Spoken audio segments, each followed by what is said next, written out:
And welcome back to the Blue and Gold Report on KUCI 88.9. Our first guest today, men's basketball guard / forward, Mike Wilder. Mike, thanks for being on the show. No problem. Thanks for having me.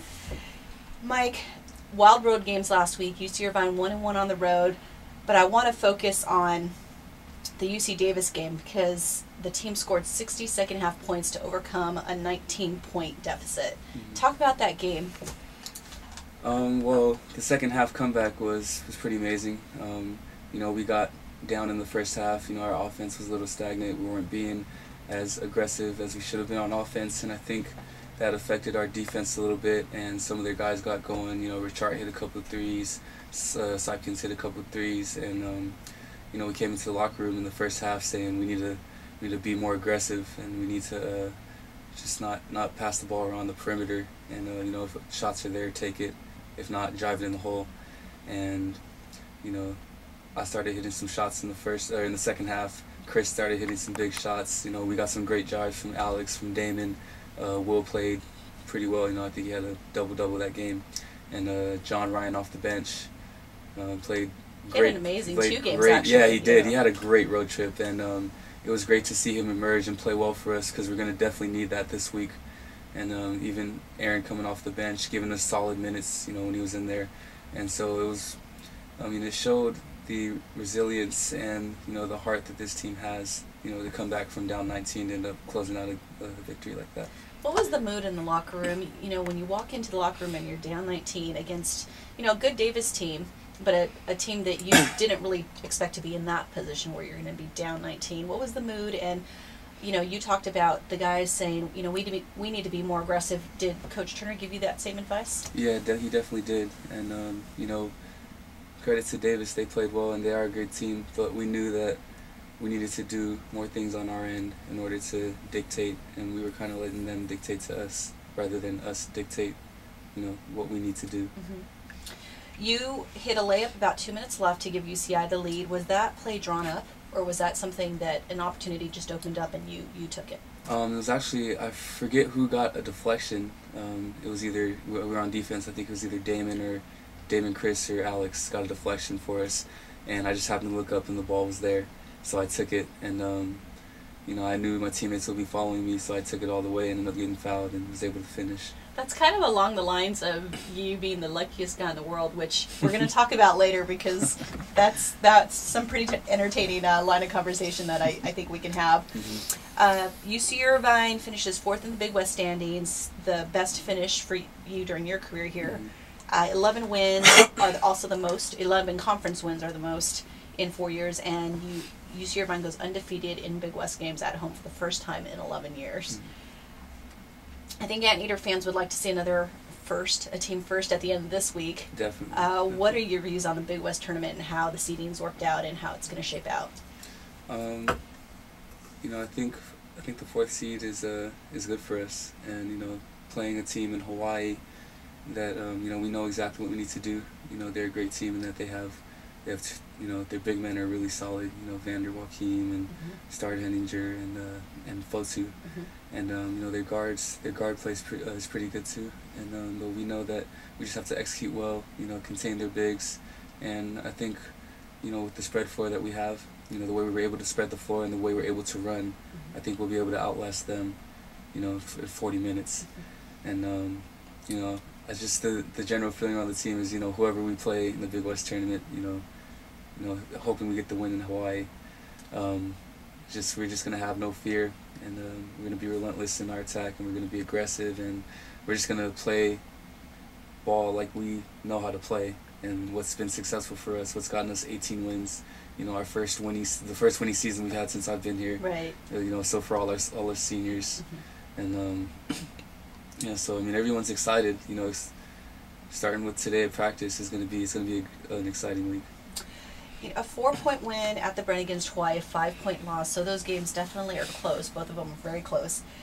What I know that the seniors and even Alex, who's a freshman, you've relied on your defense all year. Mm-hmm. What do you think was the key defensive strategy against your Hawaii in that win? Was it man defense? Was it zone? Was it a combo?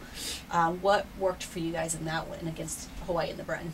Well, the good thing about our team is that, we're able to play man defense and zone defense, pretty effectively, and we're able to switch off between both and not lose that edge. And so, I think against Hawaii, one of our biggest game plans is, containing their bigs, because, their bigs do the majority of the scoring for them. Right. And so, whether we go man or zone, the biggest thing would be for us is to rebound, keep them off the boards. Okay. Because if we allow them to offensive rebound and get a lot of second chance points, then it's not going to be good for us. Right. Because a lot of times they're good finishing around the rim. And so basically we just need to, lock down and just defend like we always have.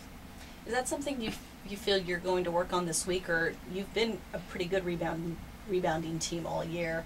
Do you think there'll be special emphasis on that, or does there need to be?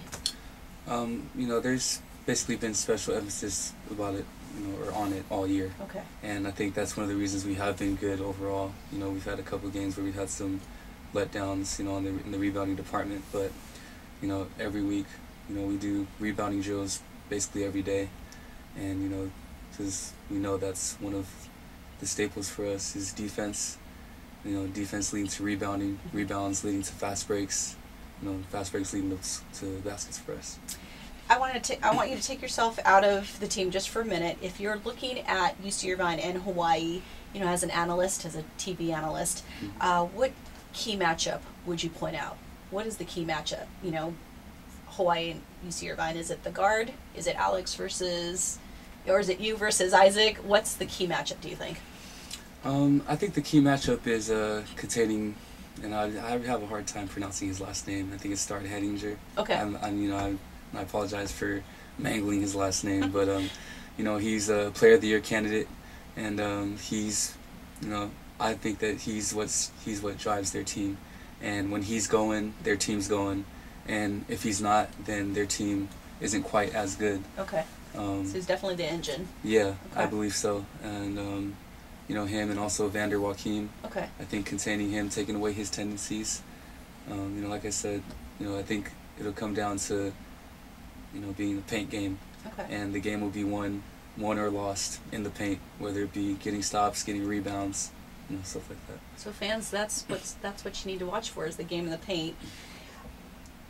In televised game, there was a lot of mention of the Froze. The Battle of the Froze. You and Isaac Fotu. Did you two ever have a conversation about that? We actually haven't. And I'm not sure. I'm not sure how he feels about it, but it was amusing to see. Snapshots. People took screenshots of Fear the Fro. Right. It was on ESPN and stuff like that. And but I haven't actually spoken to him about it. But I would imagine that he found the same amusement. Now you guarded him. At least in the game at the Bryan that I was able to see, you spent some time guarding him. What's the key to neutralizing him for you personally? Well, he's a great, he's only a freshman, but he's already shown great skills. He's great back to the basket game. And so you're trying to push him out, or are you trying to make him put the ball on the floor? Is he a little more vulnerable that way when he's driving? Yeah, the key for me, and not only for him, for a lot of big guys when I play, is to keep them off the block. Okay. And if I allow him to bury me inside the paint, such a height difference, and it's almost over at that point. Right. But if I'm able to push him off of the block and kind of make him a ball handler, I should be able to stay in front of him, and I have my shot blocker Will Davis, right behind me, and he's leading shot blocker. He's set school record. Whatever. He's accomplished so much, and whether it be him or any of our big guys, they're behind me. And I also have the help with the guards, but I know that my other big is behind me. In case whatever goes wrong. So expect to see a lot of help side defense from the bigs on UC Irvine's team. Yeah. 6 wins in the last 7 games for the Anteaters. Do you feel you're playing your best basketball right now? I think we are, and I think it's important that we're kind of peaking at the right time.